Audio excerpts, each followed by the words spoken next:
नमस्कार। बेटों से मैं आह्वान करना चाहूँगी कि एक बेटे ने मुझसे 2-3 महीना पहले मुझसे कहा कि माँ, मेरी पत्नी बहुत मेरे साथ प्रताड़ित कर रही है, ये कर रही है, वो कर रही है, केस कर दिए, दुनिया जहान जो भी बताया। मैं आज के आज मरने जा रहा हूँ। बड़ी मुश्किल, बड़े जद्दोजहद से उसको तारीफ़ नहीं करती, लेकिन मैंने उसको सँभाला, मैंने उसको बचाया, सब कुछ ठीक है। अगले 1 महीने में कहता है कि मेरी पत्नी सुधर गई है माँ और बहुत अच्छी ज़िंदगी जी रही है। अब मैं उसको क्या बोलती? मेरा काम परिवार जोड़ना है, परिवार तोड़ना मेरा काम नहीं है। अब वो कह रहा है कि पत्नी मेरे साथ रहना चाहती है, तो मैं कहूँ ना रहो, लेकिन कहीं ना कहीं मुझे अंदेशा था। मैंने उसको कहा भी कि ठीक है ला तो रहो, लेकिन थोड़ा सावधान रहना। नतीजा यही हुआ, अगले 1 महीने में वो पिछले बार से भी बड़ा धक्का दे के गई।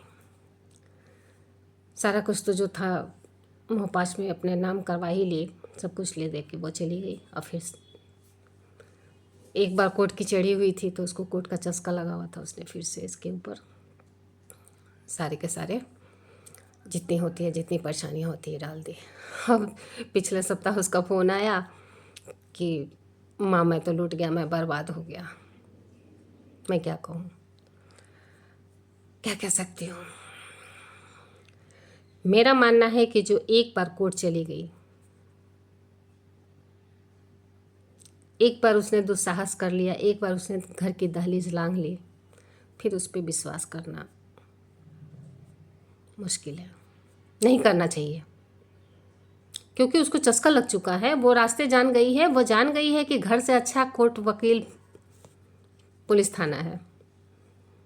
घर में उतना आनंद नहीं है जितना पुलिस थाना कोर्ट कचहरी में आनंद है। तो वो जब ये जान गई है, तो फिर उसको घर में लाना बहुत बड़ी बेवकूफ़ी है। और ये बेवकूफ़ी उस लड़के ने किया। मैंने उसको इनडायरेक्ट वे में मना भी किया, लेकिन मैं डायरेक्ट मना नहीं कर सकती, क्योंकि किसी के घर परिवार की बात थी, उसको पत्नी के सुख की बात थी। वो सोचता कि मैं नहीं चाहती हूँ कि उसका परिवार फिर से बस जाए, या समथिंग कुछ भी हो सकता था। इसलिए मैं उसको उतना, वैसे भी मान लीजिए वो फेसबुक या बेटा है, मैं उससे एक उसी हिसाब से मैं बात कर सकती हूँ। ज़्यादा तो मैं उस पर वो नहीं कर सकती। लेकिन पिछले हफ्ता फिर से वो कि माँ मैं तो लूट गया, मैं बर्बाद हो गया। तो ये घटना मुझे सीख देती है, आप सबको भी सीख देती है कि जो एक बार कोर्ट चली गई है, उस पर विश्वास आँख मूंद के तो ना करें। आँख बंद करके विश्वास तो ऐसी लड़कियों पे ना करें। मुझे मालूम है लोगों को बुरा लगेगा, लेकिन ये सच है कि जो एक बार आपके साथ ऐसा कदम उठा चुकी है, तो वो भविष्य में फिर दोबारा उठाएगी। इसके लिए आप सावधान रहें, हर कदम पे सावधान रहें। ये मेरे बेटों से अपनी अपील है। बाकी आप क्या कहते हैं? धन्यवाद।